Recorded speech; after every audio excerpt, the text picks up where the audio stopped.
You're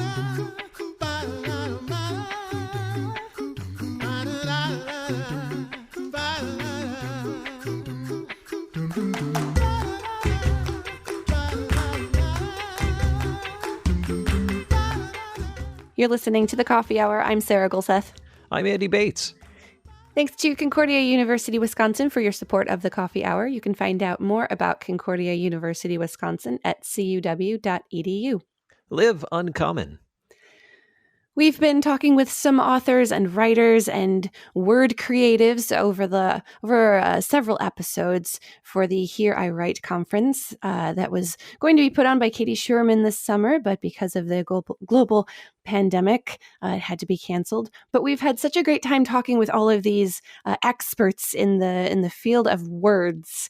And today we get to talk with a familiar voice, Cheryl Magness, who is the managing editor of the Reporter, the LCMS Reporter, assistant editor at sisterdaughtermotherwife.com, and a contributor to He Restores My Soul from Emmanuel Press, as well as a contributor for various other print and web publications. Thanks so much, Cheryl, for joining us today. Hi, it's great to be with you both. Thanks for having me. Yeah, we've gotten to talk with you about stories in the Reporter, but now we get to actually talk with you about the actual writing a process. So tell us a little bit about what a writer's job is. Well, if you think about reading, the process of reading, it's really hard work. I mean, if you think about the printed page and how somehow we put a lot of different marks, black marks on a piece of paper, and then we're supposed to look at those marks and somehow make sense of them. And just that in and of itself is challenging. So I have always thought of the writer's job as trying to help the reader to get through that hard work of reading. I mean, as much as we enjoy reading, as much fun as it is, it's also very hard work. And if you just think back to when you were a kid and you first tried to learn how to read, that kind of drives the point home. So our job as writers is to make that as easy as we can. As a parent, I can see that with a kindergartner now, just finishing kindergarten, moving into first grade and helping him learn how to read. I can see that. And I pay more attention to some of those things that writers do and how some do a great job of making the reader's job easier. What can a writer do to make the reader's job easier or more manageable, at least? That is such a huge question. And, I was going to give a 45, 50-minute presentation as we all were at the conference. And so somehow we have to boil that down into about 12 minutes. And I don't even have a chalkboard or a whiteboard to write or my red pen.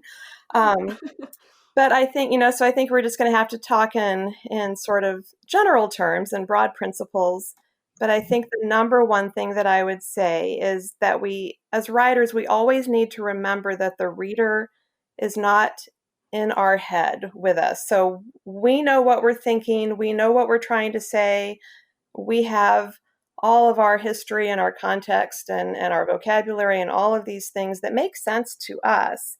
But they may or may not make sense to the reader. So that's challenging too, but somehow we need to always be trying to put ourselves in the reader's place and make choices that are going to assist that reader to try to understand what we're trying to say. Mm-hmm. What are some examples of good writing and bad writing? Oh, this is another big one.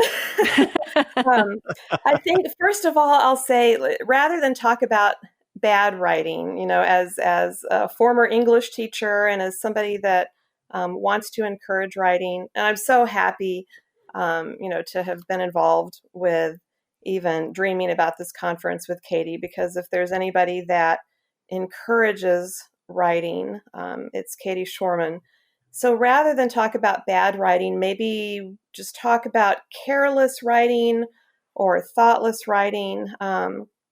Especially in this time in history, we have so much communication that's just kind of throwaway communication, and that's fine. We have Facebook posts and emails and so forth that are not supposed to live forever and ever, even though they do. So we can get sort of careless and thoughtless, but I think what we want to always do is take time and take care. As we're doing that, though, we don't want to try too hard. Here, let's maybe just jump to an example. So I'm going to read a passage of beautiful writing to you. You might even recognize it, or in general, where it comes from. I might do this in my presentation and then just ask the people there, what is it that makes this such a beautiful piece of writing? So here we go. Here's an example of good writing. Again, I saw that under the sun, the race is not to the swift, nor the battle to the strong, nor bread to the wise, nor riches to the intelligent, nor favor to those with knowledge, but time and chance happen to them all. So, you recognize where that was from? Any guesses? Is that Ecclesiastes? Good girl. Very good. Yes. Ecclesiastes 9. So what makes that, other than the fact that it's scripture, what would you say, here I'm teaching now, what would you say makes that such a wonderful piece of writing? I mean, is it fancy? There's nice rhythm to it. It has a nice rhythm to it. It's simple. It's to the point. It has words that create images for you. It doesn't try to do more than, what it's trying to do. I actually stole this passage from an essay by George Orwell called Politics and the English Language. He gives it as a wonderful example of writing. And then he rewrites it in that essay, which I commend everybody to read, in a way that it might have been written, if a committee had gotten together in a boardroom and said, let's write a good paragraph. Here's George Orwell's rewriting of that passage from Ecclesiastes. Objective considerations of contemporary phenomena compel the conclusion that success or failure in competitive activities exhibits no tendency to be commensurate with innate capacity, but that a considerable element of the unpredictable must invariably be taken into account.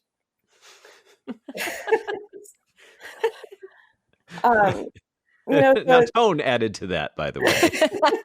Inflection added to that. But I hear what you're saying.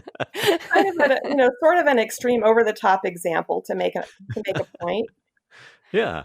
But it just illustrates, that sometimes the complex, the things that we try to do to be good writers sometimes just get in the way. And sometimes it's just about getting back to the basics. Some other general principles that I would share would be other things that Orwell actually shares in that wonderful essay, just things that we've all heard before.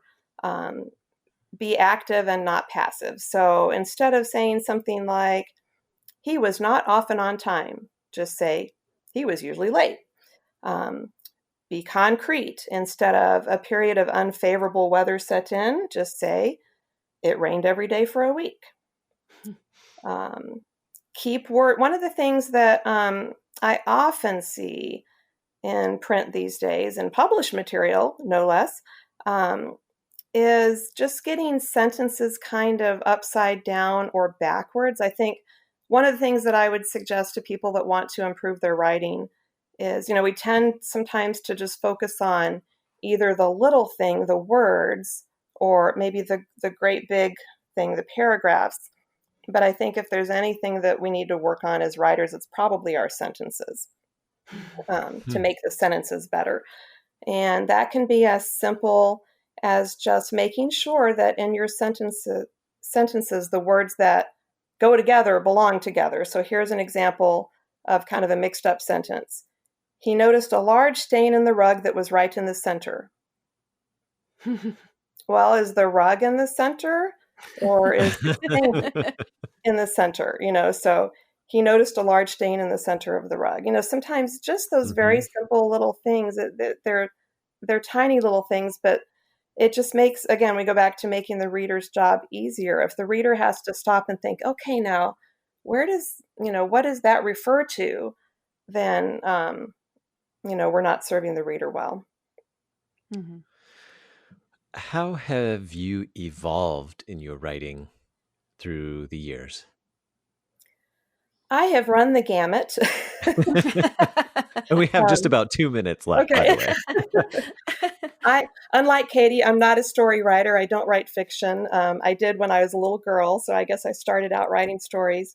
Went through school and did all the academic writing and that sort of thing. And then as during my mom years, I had a blog where I did more kind of reflections on being a homeschool parent and being a mom, and eventually started to be able to write a little bit for publication later in life, which was really exciting. These days, I find myself as a reporter, and I've just been doing that for a few years, and that was something I kind of had to figure out how to do. I had to learn how reporting is different from blogging and more personal writing. And I'm still learning about that. I would say, interestingly enough, I've also gone from, as a former English teacher, as much more of what people sometimes refer to as the grammar Nazi in my youth. And that can be fun. It can be fun to be that person and get on Facebook and, feel like, well, I know all the rules and they're not following them. But the older I get, the more relaxed I get. And the more I just, I don't care so much about the rules as I just care about being clear and serving the reader. And sometimes the rules are good and helpful. I mean, we have to all agree on speaking a certain language, and there are rules to that language, but they can also get in the way. Mm-hmm. Cheryl, where can we find your writing? These days, you can find my writing in Reporter, which is the LCMS official newspaper, as well as Reporter online. And you can also find my writing periodically with thefederalist.com and in Katie Schuermann's book that you mentioned at the beginning of the segment. And I don't know, I'll keep trying to get published other places as well. And if anybody else takes me, I'll let you know. Cheryl, thank you so much for joining us today on the Coffee Hour. Thank you for having me. It was a blast. You're listening to the Coffee Hour. I'm Sarah Gulseth. I'm Andy Bates.